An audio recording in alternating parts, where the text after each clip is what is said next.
श्राद्ध पक्ष के अंदर चुटकी भर आटा दरवाजे की दोनों चौखट पर डाला जाता। किसी किसी के यहाँ दरवाजे पर आटे से रंगोली बनाई जाती है। कहीं देखिए आप लोगों ने कि नहीं देखी? स्मरण में होगा किसी के दरवाजे पर आटा डाला जाता है। वो देव पितर के भाव से डाला जाता है। जिस बेटे बेटी का मंगल विवाह नहीं हो रहा हो, शुभ कार्य की सूचना नहीं आ रही हो, बहुत दिनों से एक फाइल कहीं लगी हुई है, अटकी हुई है, नहीं काम हो रहा, हम उनसे कहेंगे ये जो 16 दिन श्राद्ध के हैं, जितने दिन निकल गए, जितने दिन बचे हैं उन दिन में आपके दरवाजे के बाहर एक चुटकी घर से आटा लाकर चौखट के इस ओर चौखट के उस ओर दोनों जगह चुटकी भर आटे को डालना प्रारंभ करो।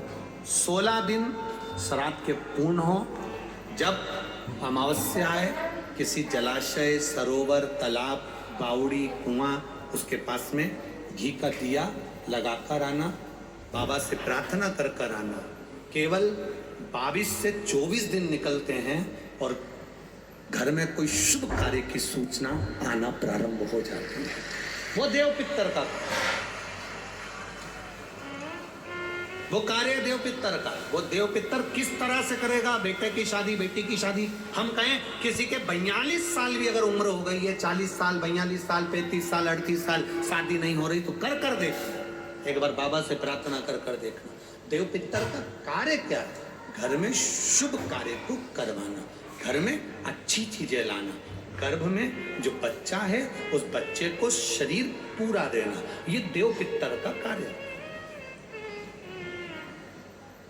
पितृदेव और देव पितर में बहुत अंतर है, बहुत। एक चुटकी आटा, अब तो थोड़ा सा रंगोली का काम ज्यादा हो गया, नहीं तो हमने पहले भी कथाओं में कहा है कि 3 जगह पर आटे की रंगोली काम करती है, इसका फल 1000 गुना होता है। 3 जगह पर आटे की रंगोली काम करती है। हमने पहले भी कहा, पहला पितरों की पूजन हो रही हो, पितरों का पाटा भरा रहा हो, पितरों के लिए जोत लग रही हो, पितरों के लिए या अन्य स्थान पर कहीं पूजन हो तो वहां पर आटे की रंगोली काम आती है।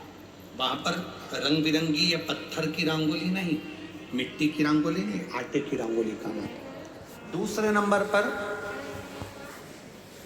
तुम्हारे घर में यज्ञ हो रहा हो, घर के बाहर यज्ञ हो रहा हो, यज्ञ चल रहा हो, उस यज्ञ में 3 परिधियां बनती हैं ब्रह्मा विष्णु महेश की। देखिए आप लोगों ने यज्ञ कुंड जो बनाया जाता है, उस यज्ञ कुंड पर पत्थर की रंगोली नहीं, मिट्टी की रंगोली नहीं, आटे की रंगोली डलना चाहिए।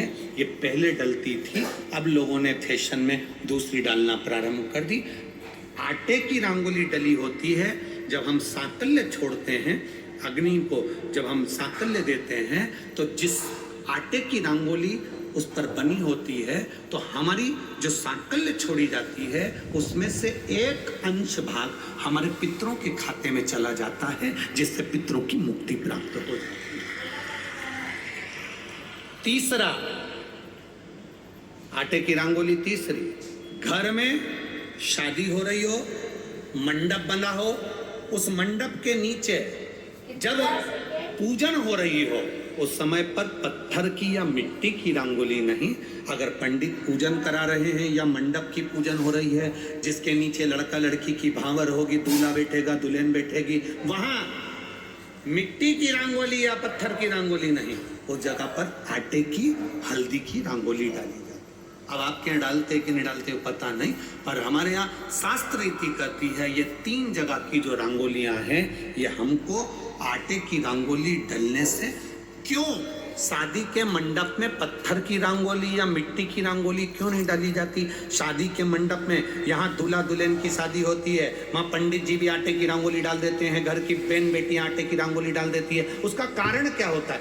जिसकी शादी में मंडप के नीचे आटे की रंगोली डलती है, वहां पितरों को निमंत्रण नहीं देने की जरूरत पड़ती। वहां पितर उस वर कन्या को आशीर्वाद देते हैं, जिससे उनका वंश बढ़ता है, वंश रुकता नहीं।